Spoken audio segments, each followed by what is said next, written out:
Le Diaspora Lab, c'est 2 jours en fait de coaching, de networking et de conseils pour des porteurs de projets ou des porteurs d'idées de la diaspora qui en fait n'ont pas vraiment encore avancé dans leur projet quand même et qui ont besoin de rencontrer des experts, des représentants d'institutions du pays dans lequel ils vont créer leur entreprise. Et donc on leur offre ça sur place. Donc ça leur permet d'avoir des réponses à leurs premières questions sur comment on crée une entreprise, sur quels sont les modes de financement qui existent, est-ce que leur projet est en adéquation avec le marché local. Voilà. C'est aussi une remise en question, ça leur permet justement avec le retour des experts de remettre en question leur projet.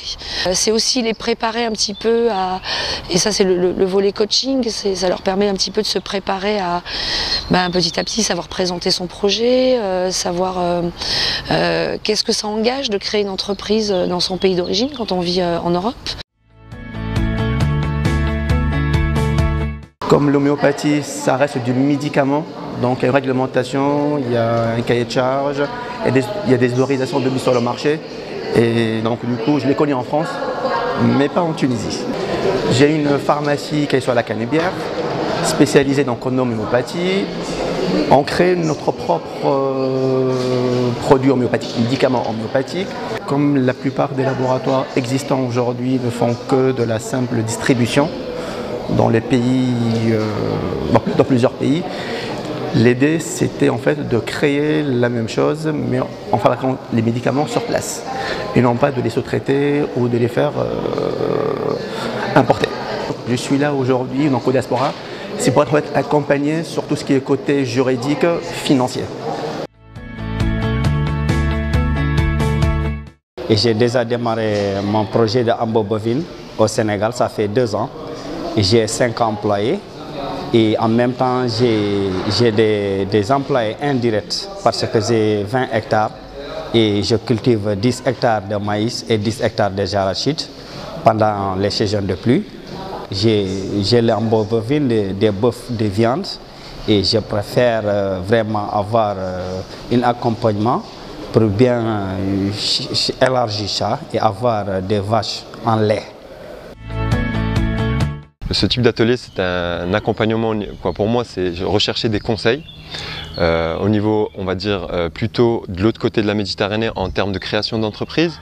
Ne connaissant pas l'administration et les formalités pour créer une société, j'aimerais être bien entouré. En fait, j'ai pour projet de créer une plateforme de distribution et d'importation de produits destinés aux cafés, hôtels, restaurants.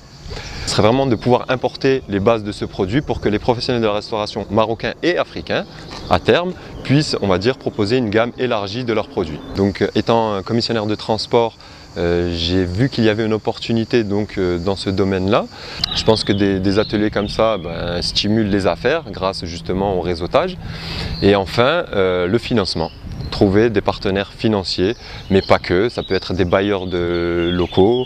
Donc voilà, m'entourer en fait, cet atelier pour moi c'est vraiment du réseautage. Ce qui les intéresse également, c'est le climat des affaires, c'est les experts. Généralement, ils viennent pour ça et moins pour le volet module de sensibilisation et de formation et de coaching.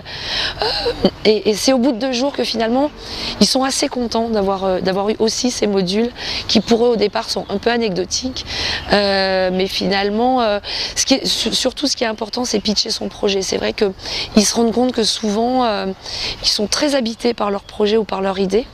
Mais ils ont beaucoup de mal à rassembler en fait l'essentiel dans une présentation très claire et très concise.